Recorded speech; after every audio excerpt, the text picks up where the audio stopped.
قصہ اسود انسیہ، باب و قصہ اہل نجران، باب و قصہ امان البحرین، باب و قصہ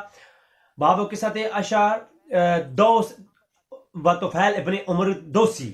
میں نے آپ کے سامنے کئی دفعہ یہ پیش بھی کیا، باب و قصہ وفد تی، باب و قصہ وفد تی، وہ وفد تی والا واقعہ جو آلریڈی میں آپ پیش کر چکا ہوں، اور اس کے علاوہ کئی اور ابواب پر جو ہے پورے ابواب قائم کیے ہیں، قصوں کے نام سے علماء نے پورے ابواب قائم کیے ہیں۔ تو مجھے آپ یہ بتائیں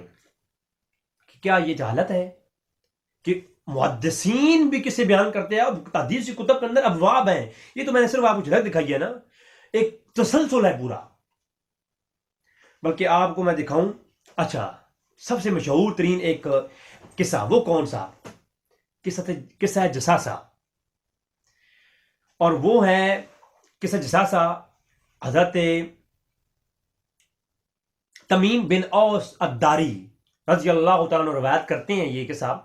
اور یہ صحابی رسول کی ایک انفرادیت اور خصوصیت ہے، تمیم بن اوس داری کی، تمیم داری کی یہ وید وہ صحابی ہیں جو قصہ جساسہ بیان کرتے ہیں، یہ ان کی انفرادیت اور خصوصیت ہے، اور ان کی ایک اور خصوصیت بھی ہے، وہ بھی میں اسی کے بارے میں آگے بتاتا ہوں آپ کو۔ اور یہ وہ قصہ بیان کرتے ہیں کہ میرے خاندان کے کچھ لوگ سمندر کے اندر سفر کر رہے تھے تو کشتی ٹوٹ گئی، تو کشتی میں سے ایک پھٹا، ایک لکڑی کا وہ تخت جو تیرنے والا تھا، میں اس کے اوپر، ہم کچھ لوگ میری فیملی کے اس کے اوپر بیٹھ گئے، اور تیرتے تیرتے وہ ایک جزیرے میں پہنچا وہ تخت، تو ہم نے وہاں دجال کو دیکھا جو زنجیروں میں جکڑا ہوا تھا، اور صحیح مسلم کے اندر یہ غالباً حدیث نمبر ہے 7399، 7389 یہ حدیث نمبر ہے، اور صحیح مسلم کے اندر یہ پورا واقعہ بیان ہے۔ تو اس کے اندر آپ غور کریں تو یہ قصہ جساسہ بیان کیا کس نے؟ تمیم بن اوس داری نے، تمیم داری نے یہ قصہ بیان کیا اور حضور کو آ کے سنایا، تو حضور نے ممبر پر یہ قصہ بیان کیا، اور کس شان سے بیان کیا ذرا وہ بھی آپ دیکھیں۔ تو حضور فرماتے ہیں کہ حدثنی تمیم الداری، کہ مجھے یہ روایت کیا تمیم الداری نے، حضور نے وید یہ صحابی ہیں جن سے روایت کچھ کیا، ہر صحابی حضور سے روایت کرتا ہے کہ حدثنی قال رسول صلی اللہ علیہ وسلم، حدثنی رسول صلی اللہ علیہ وسلم، تو جنہیں حضور سے بیان کیا، حضور نے تمیم الداری سے حدثنی کے لفظ کے ساتھ بیان فرمایا، یعنی وید یہ صحابی ہیں جن سے حضور روایت کرتے ہیں قصہ جساسہ۔ حضور فرماتے ہیں حدثنی تمیم الداری، مجھے تمیم الداری نے یہ واقعہ بیان کیا، اور آگے سارا وہ واقعہ ہے کہ میرے خاندان کے کچھ لوگ پانی کے اندر کر رہے تھے، حضور ممبر پر تشریف فرما ہوئے، اور حضور نے یہ انا رسول صلی اللہ علیہ وسلم قائد علی ممبر فقال یا ایھا الناس، کہ حضور ممبر پر جا کہا کہ اے لوگو حدثنی تمیم الداری، تمیم الداری مجھے بیان کرتے ہیں کہ ایک دفعہ میرے خاندان کے کچھ لوگ کشتی میں سفر کر رہے تھے، اور پھر وہ واقعہ سارا قصہ جساسہ بیان فرمایا۔ تو یہ حضور کی روایت بھی بیان کرنا، آگے ایک صحابی سے دوسرے صحابی کا ایک دوسرے سے روایت کرنا اور بات کو سند کے ساتھ بیان کرنا، یہ بھی حضور کی سنت ہے، یہ بھی آج سن لو۔ اور اسی طرح حضور کی یہ سنت ہے، اور قصے بیان کرنا بھی حضور کی سنت ہے، کسی اور سے سنا اور وہ قصہ بیان کرنا یہ حضور کی سنت ہے، لیکن ہو قصہ صحیح، جھوٹی بات، قصوں کے علاوہ کوئی اور جھوٹی بات بھی ہو تو وہ بھی آگے بیان کرنا حرام ہے۔ جھوٹ اور چیز ہے، قصہ عبرت کے لیے، نصیحت کے لیے بیان کرنا، باقاعدہ طور پر اس کی محفلیں سجائی گئی ہیں اور صحابہ کرام نے سجائی ہیں۔ بلکہ میں آپ کے سامنے یہ بھی آپ تھوڑی سی بات کر دیتا ہوں کہ تمیم الداری وہ شخص ہیں جنہوں نے سب سے پہلے مسجد نبوی کے اندر قصوں کی محفل کا انعقاد فرمایا۔ بلکہ میں آپ کے سامنے اس کے بھی حوالہ پیش کر دیتا ہوں، آپ سنیں کہ مرزا محمد انجینئر کہتا ہے کہ ابن اسیر جزری رحمۃ اللہ تعالی علیہ اہل سنت کے بہت بڑے امام گزرے ہیں، ان کی تعریف کی ہیں کئی لیکچرز میں۔ تو ابن اسیر جزری جو ہے وہ اسد الغابہ کے اندر جلد نمبر 1 صفحہ 248 پہ، اور ترجمے کا نمبر ہے 515، کہتے ہیں کہ ایک دفعہ حضرت عمر فاروق کے پاس آئے تمیم الداری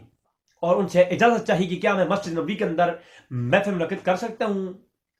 اور کسے بیان کر سکتا ہوں؟ تو حضرت عمر فاروق نے اجازت دے دی، اور عمر فاروق نے جو ہی اجازت دی تو آپ نے وہیں پر کھڑے ہوئے اور تمام لوگوں کو کسے بیان فرمائے۔ تو قصوں کی باقاعدہ طور پر محفلیں انعقاد کی گئی مسجد نبوی کے اندر، اور اسی بات کو ابن جوزی، عبد الرحمن ابن جوزی جن کا صنفات 579 ہجری ہے، الصفوات الصفا کے اندر اس کو بیان کرتے ہوئے یہ کہتے ہیں ابن جوزی صفحہ 268 پہ جلد نمبر 1، اور اسی کو امام ذہبی سیر العلان و بلا کے اندر جلد نمبر 7 اور صفحہ 77 پر سیم ایز اٹ از وہی چیز کہتے ہیں. وہ کہتے ہیں کہ جو ہے عمر فاروق رضی اللہ تعالیٰ عنہ سے اجازت چاہی، کس نے؟ عمر بن خطاب سے اجازت چاہی تمیم داری نے. وقان اول من قصص استذن عمر بن خطاب رضی اللہ تعالیٰ فی ذالک فاذن له فهو اول من اسرج سراجا فی المسجد، کہ سب سے پہلے مسجد کے اندر کسوں کی محفل سجا کر کے چراغاں کیا ہے تمیم داری نے. ایک تو یہاں یہ سوال بھی ہوتا ہے نا کہ جی مسجد کے اندر یہ چراغاں کرنے کا جواز کہاں سے حاصل کیا؟ مسجد کے اندر چراغاں کرنے کا جواز کہاں سے ہے؟ کیا یہ تو لڑیاں لگا کے محفل کر سکتے ہو؟ بھائی وہ بات، یہ مسئلہ ہے پہلے تمیمت داری اور ابن اثیر جزری پر اور ابن جوزی پر بولو، پر ان پر کلام کرو اور ان کا رد کرو، پھر ہماری بات بعد میں آئے گی. انہوں نے باقاعدہ طور پر محفل کا انعقاد کیا، عمر فاروق نے اجازت دی اور تمیمت داری نے کسوں کی محفل سجائی، اور سب سے پہلے یہ بدعت حسنہ مسجد نبوی کے اندر چراغ کرنے کی ایجاد کی تمیمت داری نے. 3 حوالے میں نے آپ حوالے کیے ہیں، پہلے ان کا رد فرمائیے پھر اس پہ مزید کلام بھی کریں گے. تو ناظرین، قصہ بیان کرنا یہ اللہ کی سنت ہے، اللہ کے رسول کی سنت ہے، الغرض کہ وہ جھوٹا نہ ہو. اب یہ کہتے ہیں جمعہ کے خطبوں میں، بھائی جمعہ کے خطبہ میں علمی بات تو نہیں ہو سکتی نا، ترغیب کے لیے، اصلاح کے لیے کسے بیان ہوں گے جیسے قرآن نے کیے ہیں باجا بجا. اب علمی بات ہر بندہ جمعے کے خطبے میں آنے والے عالم تو نہیں ہوتے، ان کو ہر علمی بات تو نہیں کر سکتے ہم. وہاں اگلوں کے ذہنوں کے مطابق یہ حکم آپ یاد رکھیں، اور جس قول پہ آپ غور و فکر کریں، یہ امر ہے اور یہ حکم ہے کہ لوگوں کے ذہنوں کے مطابق اپنے بیان کرو، ان کے عقلوں کے مطابق بیان کرو. علمی بات ہر جگہ بیان کریں گے تو عوام کیسے سمجھے گی؟ لہٰذا عام موافل کے اندر اور عوام کول کے لیے کس سے بیان ہوں گے تاکہ وہ جو ہے اس سے عبرت حاصل کریں، اور برے لوگوں کے بھی ہوں گے عبرت کے لیے، اور اچھے لوگوں کے ہوں گے ترغیب اور ترغیب اعمال کے لیے، فضائل کے لیے. اللہ تبارک تعالیٰ سے دعا ہے کہ رب تعالیٰ ہمیں حق جاننے کی توفیق عطا فرمائے اور ایسے دھوکوں اور فراڈیہ لوگوں سے بچائے. وما علینا الا البلاغ المبین.